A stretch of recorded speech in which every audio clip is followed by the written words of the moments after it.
septembre 2015, plus de 150 chefs d'État et de gouvernement, dont le Bénin, ont adopté de manière historique l'agenda V30 comportant 17 objectifs de développement durable appelés en abrégé ODD. Au nombre des 105 cibles identifiées, le Bénin, après une série d'études, retiendra 49 cibles prioritaires regroupées autour de 5 piliers que sont population, prospérité, planète, paix et gouvernance.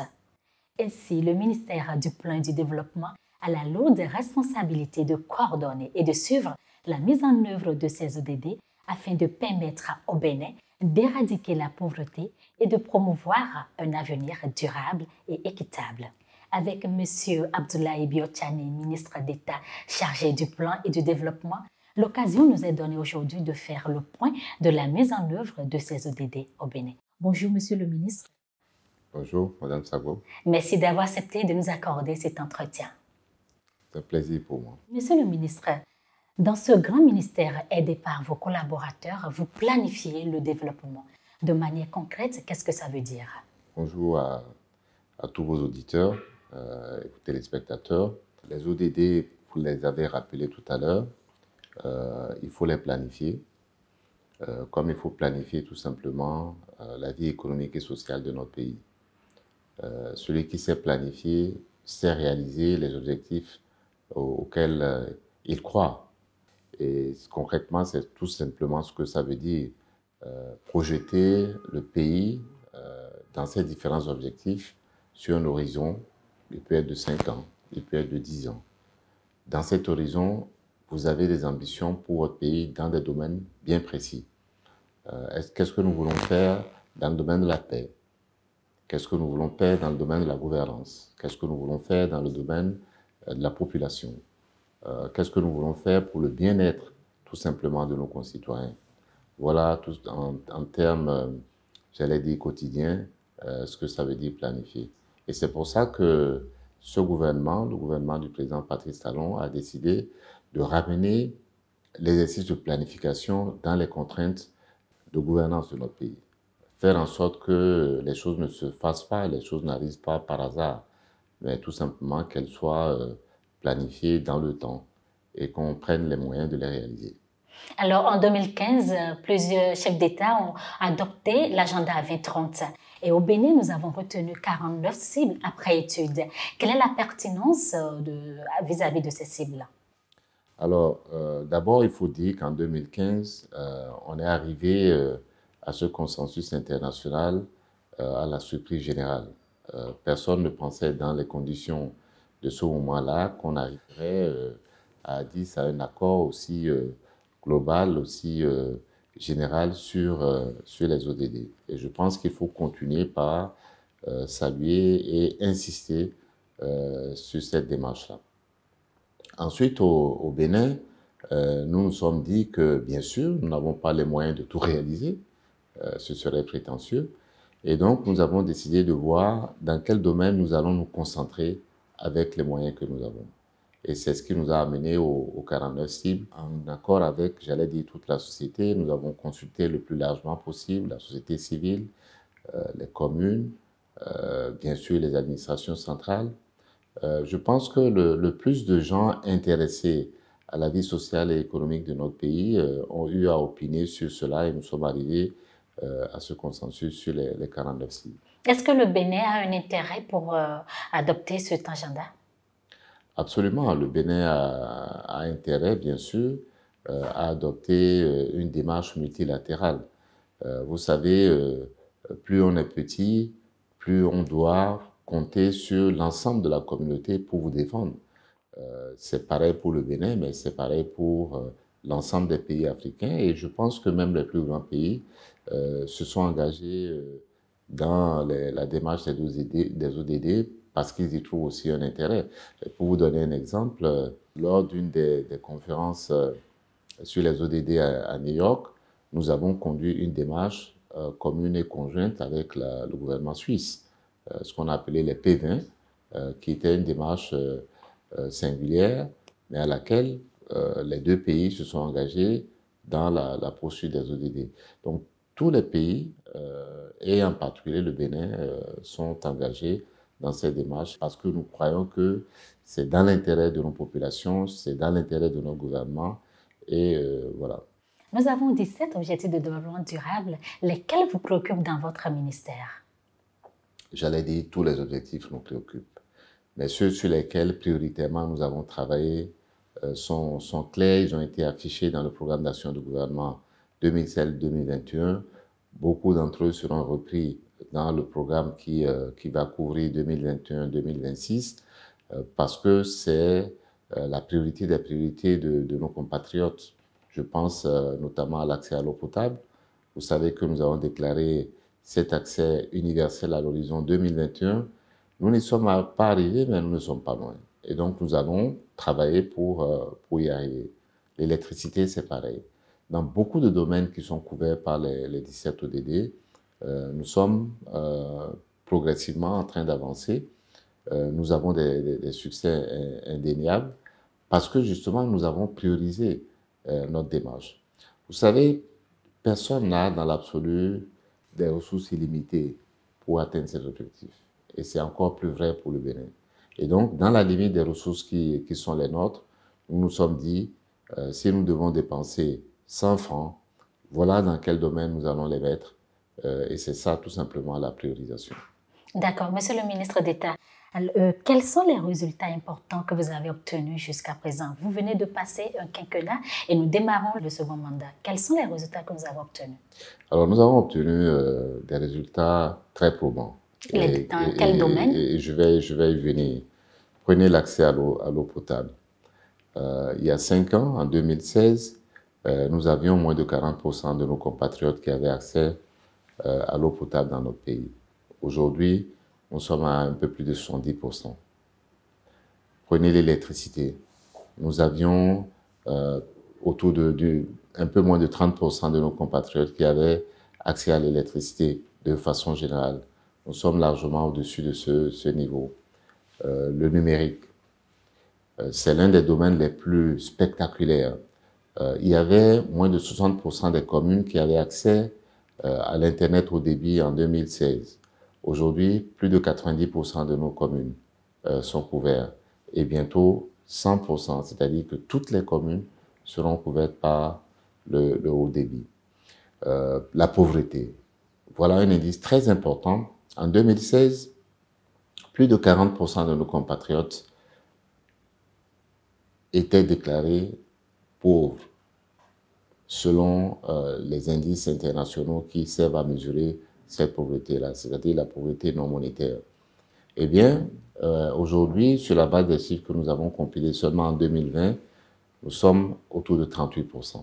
C'est un progrès important et c'est ça qui fait que notre pays aujourd'hui est déclaré un pays à revenu intermédiaire, alors qu'en 2016, nous étions encore parmi les pays les plus pauvres de ce monde. Donc, dans beaucoup de progrès, beaucoup de domaines, j'allais dire, nous avons enregistré des progrès, j'allais dire, spectaculaires, qui sont dus justement à non seulement notre engagement à poursuivre les ODD, mais surtout à celui de prioriser ces engagements-là, de dire nous allons investir dans tel ou tel domaine parce que si nous investissons dans ces domaines, nous allons avoir des résultats plus probants que si nous dispersions nos ressources dans tous les domaines, alors même que nous n'en avons pas les moyens. Voilà un peu ce que je peux dire. Donc, des résultats assez positifs sur la période 2016-2021. Quels sont les projets que vous avez menés ou qui sont en cours d'exécution dans le cadre des ODD? Alors, les projets, ils sont dans les secteurs que j'ai cités. Nous avons beaucoup de projets agricoles. Nous avons, par exemple, au projet PACOFIT, qui est un des projets les plus spectaculaires qui est encore en cours, qui vise à donner accès à des produits agricoles béninois au marché international. Vous savez que des produits comme l'ananas béninois, l'anacarde béninois, le coton béninois sont déjà dans le marché international. Le numérique, si nous avons pu avoir ces résultats-là, c'est parce que nous avons investi des sommes importantes pour mettre la fibre optique dans la plupart de nos communes aujourd'hui. Je pense à l'électrification, un domaine très spectaculaire. En 2016, nous avions un peu partout le délestage, c'est-à-dire des jours entiers où vous n'avez pas l'électricité dans votre maison. Si vous n'avez pas un groupe électrogène, bien sûr, il n'y a pratiquement plus de délestage, l'électricité est disponible et de qualité. Donc voilà un certain nombre de domaines où nous avons développé des projets. J'allais parler par exemple des cantines scolaires que vous connaissez et que beaucoup de nos compatriotes dans les zones rurales surtout apprécient parce que ça permet aux enfants d'aller à l'école, de manger dans ces écoles un repas chaud avant de rentrer.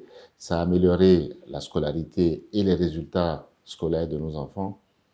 Je pense que tous ces projets qui sont dans le domaine économique et social de notre pays visent à atteindre les ODD aussi.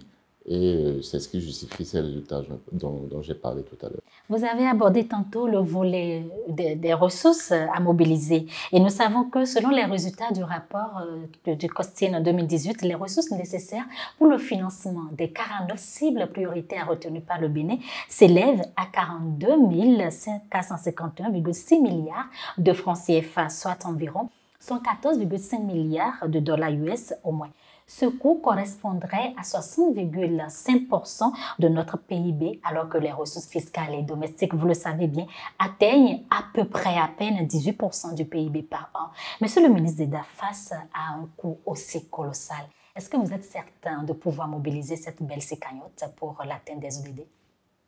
Je suis déjà très content de vous voir décliner ces chiffres, ces statistiques qui sont très importantes et que vos spectateurs, vos téléspectateurs doivent avoir à l'esprit. Et je veux dire que d'abord, c'est l'une des rares fois où on arrive à faire cet exercice-là. D'abord au niveau national, mais mieux, nous avons fait cet exercice conjointement avec le Fonds monétaire international. Ayant travaillé au Fonds monétaire international dans la période antérieure, je peux vous dire que le Fonds monétaire a été toujours réticent à s'engager dans un tel exercice parce que ce n'est pas le domaine de prédilection de cette institution. Mais voilà, pour la première fois, ils s'y sont engagés avec nous, le Bénin, et avec 4 autres pays dans le monde. Donc, nous nous sentons privilégiés d'avoir participé à cet exercice et nous sommes heureux de constater que les estimations, le costing qui a été réalisé par le Fonds monétaire international était peu ou prou ce à quoi nous étions arrivés dans nos propres estimations ici au Bénin.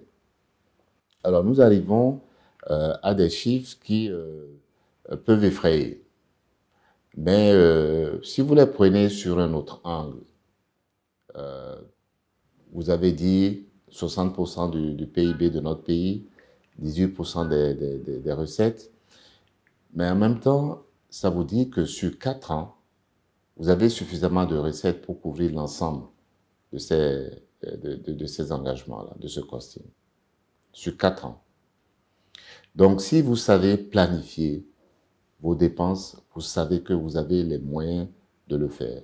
Si vous adoptez une démarche méthodique, vous savez que vous avez les moyens de le faire. Et c'est ce à quoi nous sommes engagés dans ce ministère, avec bien sûr tous les autres ministères à l'appui et sur instruction du président de la République, faire en sorte que les différents objectifs puissent être déclinés en programmes et projets que nous pouvons conduire. Et sur la base des études sur ces projets et ces programmes-là, nous allons progressivement et secteur par secteur organiser des tables rondes ou des discussions avec nos partenaires qui permettent de réaliser ces projets et programmes qui nous conduisent donc à atteindre ces objectifs spécifiques que nous avons déclinés dans cette estimation, dans cette évaluation que nous avons appelée le costing. Donc, oui, c'est un montant qui peut effrayer, mais quand je le regarde et que je le compare avec d'autres chiffres qui sont disponibles, vous avez fait mention des recettes tout à l'heure, je crois que c'est quelque chose qui est faisable. Et en tout état de cause, vous savez que ces objectifs-là, nous les visons pour 2030. Donc, d'ici ces 10 ans, et nous avons un objectif décennal, nous avons fait un exercice d'évaluation il y a 1 an déjà pour voir si nous avons les moyens d'accélérer nos efforts vers l'atteinte de ces objectifs-là. Et je peux vous dire que l'exercice que nous avons fait nous laisse penser que nous sommes sur le bon chemin.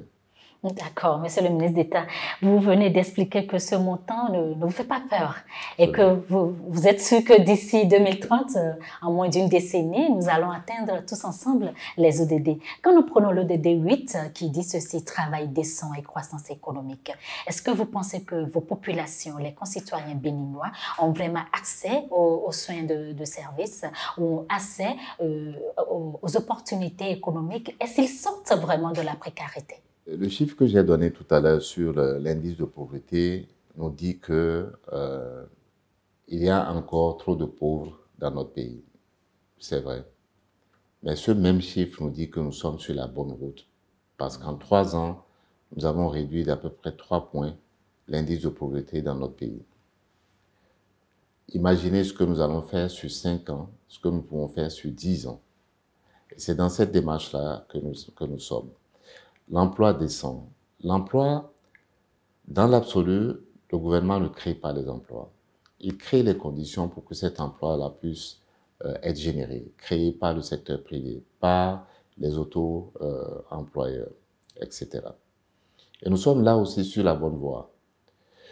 Sur le quinquennat qui vient de passer, en tout cas à fin décembre 2020, nous avions créé un peu plus de 800 000 emplois par l'intermédiaire des différents programmes qui ont été menés, par le travail des entreprises du secteur privé, par l'auto-emploi, etc.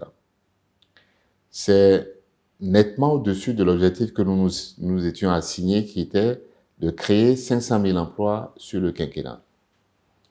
Mais c'est bien sûr insuffisant par rapport à la demande qui est là sur le marché. Nous avons entre 3 et 4 millions de nos compatriotes qui sont en sous-emploi, donc en travail, en emploi de qualité, comme vous le dites. Mais nous sommes clairement sur la bonne voie, puisque dans une période où nous avons amorcé la pompe, nous avons pu créer 800 000 emplois. Et nous allons amplifier cet exercice-là, les travaux visant à atteindre cet objectif-là, avec ce que nous sommes en train de faire, les différents projets et programmes qui vont être développés au cours du quinquennat qui vient. Vous savez que nous avons engagé une réforme importante dans le domaine de l'éducation, qui est d'outiller, d'équiper nos apprenants pour être, disons, sur le marché comme des gens qui sont capables d'exercer les emplois qui sont disponibles. Je vais vous surprendre en vous disant qu'il y a de nombreux emplois qui existent aujourd'hui dans notre pays et qui ne sont pas pris par nos compatriotes parce qu'ils n'ont pas qu'on appelle les compétences requises pour cela. Ils n'ont pas la formation requise pour cela. Et donc, nous allons donner davantage d'opportunités à tous ces jeunes apprenants en allant davantage vers la formation professionnelle et technique. Les gens vont être mieux équipés dans le domaine agricole, mieux outillés dans le domaine tout simplement des autres métiers, l'électricité, les métiers de l'eau, les métiers du numérique. J'ai parlé des progrès que nous avons accomplis dans ce domaine-là. De nombreux emplois sont désormais disponibles. Mais il faut être formé pour cela. Il faut aller au-delà de la formation générale, qui est l'apanage de nos apprenants aujourd'hui. Ce programme est déjà en cours. Nous avons fait adopter la stratégie par le gouvernement en 2018. Nous avons fait organiser une table ronde qui nous a permis de savoir que nous avons potentiellement les ressources qu'il faut pour conduire ce programme-là. Il a démarré et vous verrez les résultats dans quelques années, lorsque nos apprenants sortiront de plus en plus outillés dans tous ces domaines-là, l'agriculture, le numérique, l'électricité, l'eau, le tourisme. Voilà toutes sortes de domaines, de secteurs dans lesquels les emplois vont être de plus en plus nombreux, disponibles pour nos compatriotes. Alors, vous avez dit tantôt que l'État ne crée pas des emplois. L'État encourage à innover, à entreprendre. Mais est-ce que sous votre mandat, je dis sous le quinquennat que nous venons de passer, est-ce que vous n'avez pas l'impression que le régime de la rupture a beaucoup plus supprimé certains emplois que de créer? Non, pas du tout, puisque je viens de vous donner les chiffres qui parlent d'eux-mêmes. C'est une illusion d'optique de penser que la restructuration de certains secteurs dans le domaine public a conduit de manière plus générale à la réduction des emplois de manière générale. le nombre d'emplois qui a été créé, plus de 800 000 au cours du quinquennat, une grande partie du quinquennat. C'est du jamais vu dans notre pays parce que nous nous étions fixés l'objectif de créer 500 000 emplois dans le quinquennat parce que nous considérions que c'était déjà un progrès par rapport aux années antérieures. Mais nous sommes allés au-delà et c'est aussi grâce aux différentes politiques qui ont été menées, aux actions qui ont été engagées par le gouvernement dans les différents secteurs. Monsieur le ministre d'État, vous savez que la réussite de l'agenda 2030 ne peut se faire sans l'implication des collectivités locales depuis la base. Alors, quelle est leur motivation dans l'atteinte des ODD selon vous? Alors d'abord, il faut le dire, nous avons adopté nous-mêmes cette démarche. Je l'ai dit à l'entame de cette interview que notre démarche a été inclusive. La société civile et bien sûr les communes et les collectivités locales. Parce qu'elles y ont un intérêt. C'est parce que c'est là que vivent la plupart de nos compatriotes. La plupart de nos compatriotes sont à la charge de ces collectivités locales-là, qui sont très intéressées aux résultats de ces objectifs-là. Et c'est pour ça qu'il faut non seulement les associer dans la définition des objectifs, dans la définition des priorités, c'est ce que nous avons fait, mais aussi les associer dans la mise en œuvre. Beaucoup de ces projets-là, quand je prends l'accès à l'eau potable, c'est fait avec les communes. Quand vous prenez la gestion, par exemple, des déchets, qui est notre projet, c'est fait avec les communes, qui sont statutairement, constitutionnellement responsables de la fourniture de ces prestations et de ces services à nos compatriotes. Donc, c'est important d'associer les collectivités dans toutes les phases de mise en œuvre des ODD. Alors, Monsieur le ministre d'État, l'ODD 16 aborde la paix, la justice et la gouvernance également. Et puis, nous venons de traverser une période très sensible après les élections, depuis les élections législatives jusqu'après l'élection présidentielle. Vous avez vécu avec nous les violences qui ont eu lieu dans notre pays. L'ODD 16 aborde la paix. Alors, selon vous, est-ce que nous avons véritablement une paix au Bénin? Alors, nous avons une paix au Bénin parce que c'est une des choses les plus chères pour nos compatriotes. Et nous devons tout faire, en toutes circonstances, pour veiller à ça. Nous sommes un pays où nous n'avons pas de mines, nous n'avons pas de pétrole. Vous savez que dans les pays qui sont dotés de ces richesses-là, vous pouvez être en train de vous battre pendant que les gens exploitent ces ressources-là. Ce qui fait la richesse de ce pays, ce qui va amplifier la capacité de notre pays à se développer, et nous sommes sur cette voie-là, c'est de continuer à préserver la paix. Il y a toujours des fauteurs de troubles dans tous les pays. Einstein l'a dit, quand il y a du désordre, ce n'est pas parce qu'il y a des fauteurs de troubles, c'est parce que tous les autres qui ont de bonnes intentions restent de côté, restent à la touche et disent « ça ne nous regarde pas ». La paix dans notre pays doit impliquer tout le monde. Si nous voulons la paix dans notre pays, et c'est ce que je sais que tous nos compatriotes veulent avoir, parce que la sécurité est importante pour nous tous, ça doit être le bien de tous. Ça doit être la préoccupation de tous. Chacun de nous doit se battre pour cela. Et donc, ce qui s'est passé dans certaines communes de notre pays, parce qu'il faut bien le dire, ce n'est pas dans tout le pays que cela s'est passé. Tout le pays n'était pas à feu et à sang, ce n'est pas vrai. 3, 4 communes étaient concernées. Cela a été éradiqué. Je veux profiter de vos antennes pour lancer un appel solennel à tous ceux qui peuvent penser que c'est dans cette voie qu'ils peuvent obtenir ce qu'ils désirent, leur lancer un appel pour revenir au consensus national.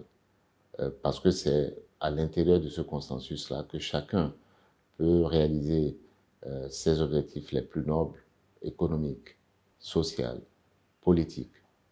Mais si on pense que si nous n'avons pas ce que nous souhaitons, alors il faut tout casser, on n'y arrivera jamais. D'autres pays, on n'a pas besoin de le vivre pour savoir que ça ne marche pas et ça ne réussit à personne, in fine.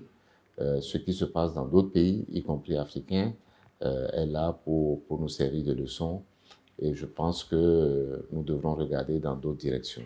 C'est cet appel-là que vous me permettez de faire et je voudrais lancer cet appel-là de la manière la plus solennelle possible. C'est dans l'intérêt de nous tous, c'est dans l'intérêt de chacun. Avant de conclure cette émission, Monsieur le ministre d'État, d'ici 2030, moins d'une décennie, nous serons à l'échéance de la date butoir de l'exécution de l'agenda 2030. Vous êtes la cheville ouvrière du développement. Quel visage aurez-vous souhaité avoir en 2030 pour le Bénin? Alors, c'est simple, puisque nous avons conduit cet exercice déjà depuis de nombreuses années dans notre pays pour dire que ce que nous voulons avoir dans notre pays, et c'est bien que vous avez posé la question sur la paix tout à l'heure, c'est un pays à l'afia. Dans toutes nos langues, alafia est un mot qui résume tout ce que nous voulons en matière économique, en matière sociale et en matière même politique, en matière de gouvernance. La paix, la sérénité, le succès dans tout ce que nous entreprenons. C'est ce visage-là que, en 2030, je suis certain que nous aurons, parce que nous allons continuer de faire ces actions-là sous la bonne guidance et sous la bonne gouvernance du président Patrice Talon. Alors, Monsieur le ministre d'État, avez-vous un message avant de conclure cet entretien? Je pense que je l'ai déjà décliné, ce message final. C'est le pays auquel nous aspirons. Ce sont les conditions que nous voulons créer pour que nos compatriotes tous aspirent au plus profond de leurs rêves, réussir pour eux-mêmes, réussir pour leur famille, à travers tous les projets qu'ils entreprennent. Et nous avons aujourd'hui la responsabilité dans ce gouvernement de créer les conditions pour que cela se passe. Et nous venons de sortir des élections où nous avons pris l'engagement et nous avons été soutenus dans cette direction-là, de faire en sorte que les 5 prochaines années soient les années qui consolident tout ce que ces Béninois la souhaitent. Merci beaucoup, Monsieur le ministre d'État. Merci de nous avoir accordé cet entretien. La marche vers l'atteinte des ODD n'est pas seulement l'affaire des décideurs politiques, mais nécessite une gestion participative et une planification visant la croissance économique, la lutte contre la pauvreté et le développement durable. Chers internautes, nous sommes au terme de cette émission. Merci de nous avoir suivis. À bientôt.